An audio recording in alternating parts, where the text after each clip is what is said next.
Bismillahirrahmanirrahim. Assalamualaikum warahmatullahi wabarakatuh. Sahabat Media 6 Liko, bertemu kita kembali dalam program Simeka, Sirah Menjelang Berbuka.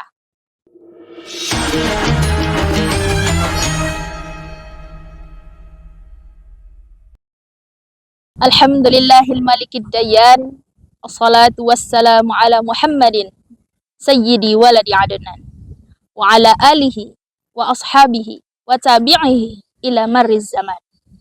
Asyhadu an la ilaha illallah wahdahu la syarikalah wa asyhadu anna Muhammadan abduhu la nabiyya ba'da, amma ba'du.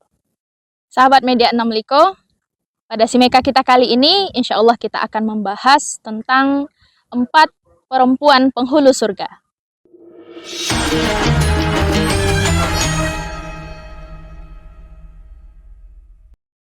Yang pertama adalah Sayyidah Khadijah binti Khuwailid, yaitu istri tercinta Rasulullah SAW. Seringkali yang sering luput di dalam kisah-kisah adalah kita kurang mencermati bahwa Sayyidah Khadijah sebelum menjadi istri Rasulullah telah mengalami 2 kali pernikahan. Pada pernikahan pertama dan pernikahan kedua, baru berikutnya menikah dengan Rasulullah pada usia beliau yang ketika itu sudah masuk kepala 40. Pada pernikahan pertama dan pernikahan kedua tidak berhasil, beliau malah berjumpa dengan sebaik-baiknya manusia, sebaik-baiknya suami, seorang nabi, seorang rasul, penutup para nabi dan rasul pada diri Rasulullah SAW. Itu tentang Sayyidah Khadijah. Betapa perjuangan beliau mewadahi sang suami, memberikan fasilitas, memberikan segenap dukungan baik finansial maupun psikologis, dan itu menjadikan alasan betapa Rasulullah mencintai beliau. Di saat semua orang membenci, Rasulullah mengatakan Khadijahlah yang pertama kali mempercayai beliau seketika seluruh orang mengingkari beliau. Khadijahlah yang memberikan Rasulullah dukungan finansial, dukungan psikologis, memberikan kehangatan rumah, dan semuanya paket lengkap ada dalam diri Sayyidah Khadijah. Jadi yang akan kita cermati adalah bagaimana Khadijah diberi ujian pernikahan pertama dan kedua, namun mendapatkan pernikahan yang terbaik, mendapatkan pendamping yang terbaik dengan visi rumah tangga dakwah, itu menjadikan beliau sebagai perempuan penghulu surga.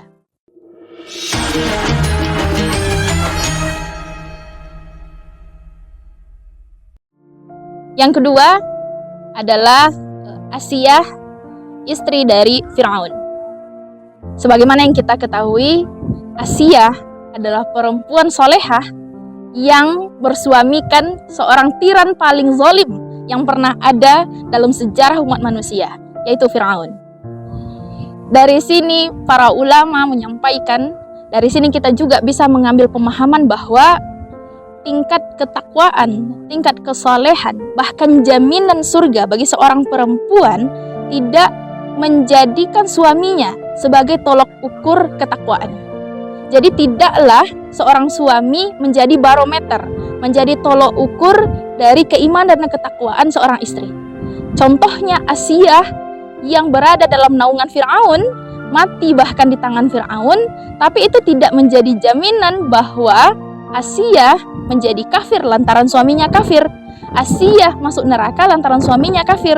Namun malah melalui tangan zalimnya Fir'aun, Asiyah yang disiksa mengajukan proposal, mengajukan permintaan kepada Allah, bangunkan ya Allah untukku rumah di surga.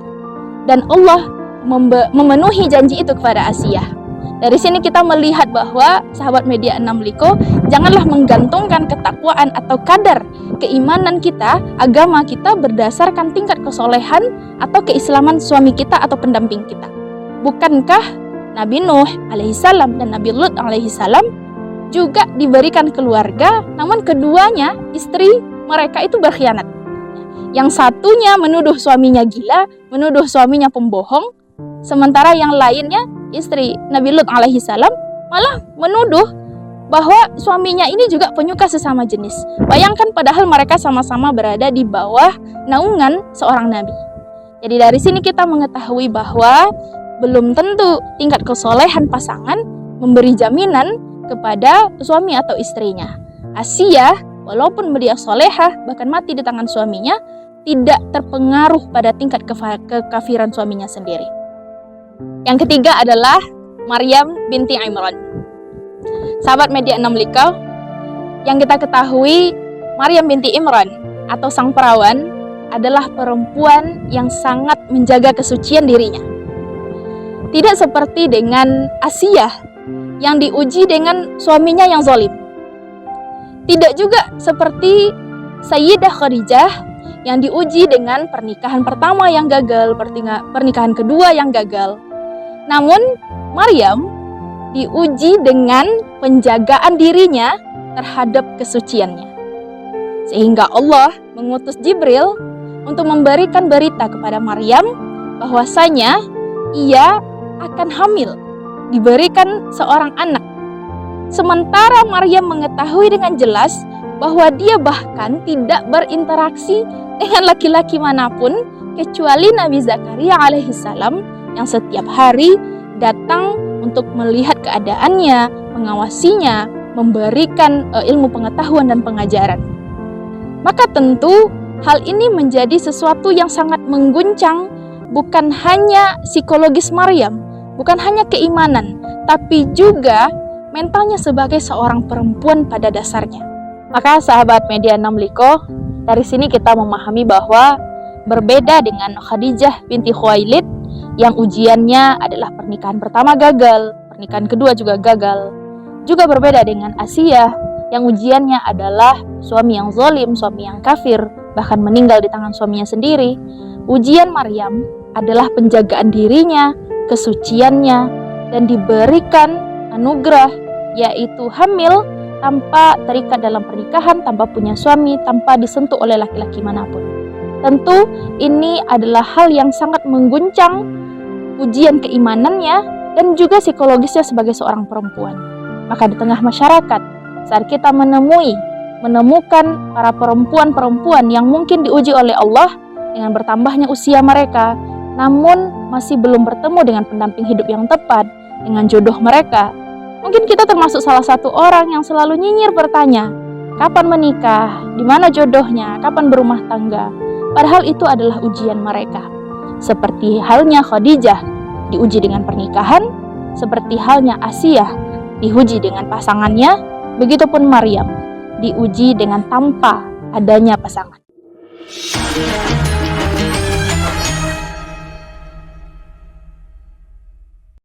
Yang keempat adalah Fatimah binti Muhammad sallallahu alaihi wasallam. Dalam riwayah-riwayah kita sudah mengetahui bahwa Fatimah radhiyallahu anha diberikan pendamping yang sangat ia cintai dan juga mencintainya sejak lama, yaitu Ali bin Abi Thalib radhiyallahu anhu. Pernikahan mereka adalah pernikahan yang sangat romantis dan keluarga yang sangat harmonis. Jadi berbeda dengan tiga perempuan penghulu surga lainnya yang punya ujiannya masing-masing. Namun apa ujian bagi Fatimah dalam rumah tangganya? Mungkin dia tidak diuji dengan Ali bin Abi Thalib, karena Ali adalah gerbangnya ilmu, sahabat yang sangat dicintai Rasulullah. Namun ujiannya adalah mereka diuji dengan ekonomi. Betapa banyak rumah tangga yang diuji dengan ekonomi seperti halnya diujinya rumah tangga Fatimah dan Ali bin Abi Thalib. Bukankah ia adalah putri dari baginda Rasulullah SAW? Bukankah ia adalah putri tercinta dari pemimpin umat Islam pada saat itu? Bukankah seharusnya ia hidup makmur, nyaman, dan penuh dengan ketenangan? Namun kedua tangannya, Fatimah radhiyallahu anha bahkan melepuh karena terlalu sering menggiling gandum.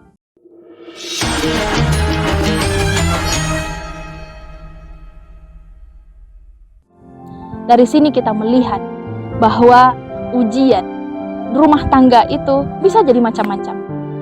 Mungkin diuji dalam penantian, dalam penjagaan diri, dalam kesucian diri seperti halnya Maryam, belum berumah tangga, namun yang diuji adalah penjagaan dirinya. Atau mungkin ketika berumah tangga mendapatkan pasangan yang mungkin buruk dari segi akhlak, buruk dari segi agama, seperti halnya Asia diuji dengan Firaun. Atau mungkin seperti Khadijah radhiyallahu anha yang harus mengalami kegagalan pada pernikahan pertama, lalu menikah lagi, mengalami kegagalan lagi pada pernikahan kedua. Baru karena masih optimis kepada janji Allah, lanjut pada pernikahan ketiga, bertemu dengan sebaik-baiknya manusia, bukan hanya sebaik-baik suami, tapi rahmatan lil alamin. Itulah Rasulullah Shallallahu Alaihi Wasallam.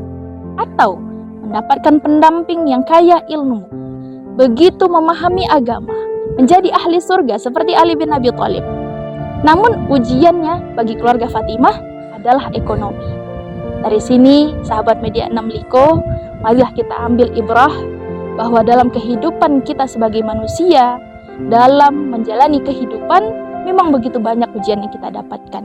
Maka kisah-kisah yang disampaikan dalam riwayah, yang disampaikan dalam Al-Quran, yang disampaikan dalam hadis-hadis, setidaknya menjadi cerminan bagi kita.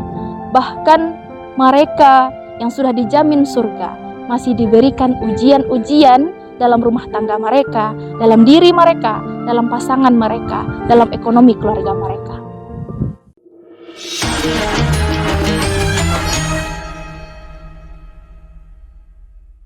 Sahabat Media 6 Liko yang dirahmati Allah, demikianlah sirah kita kali ini.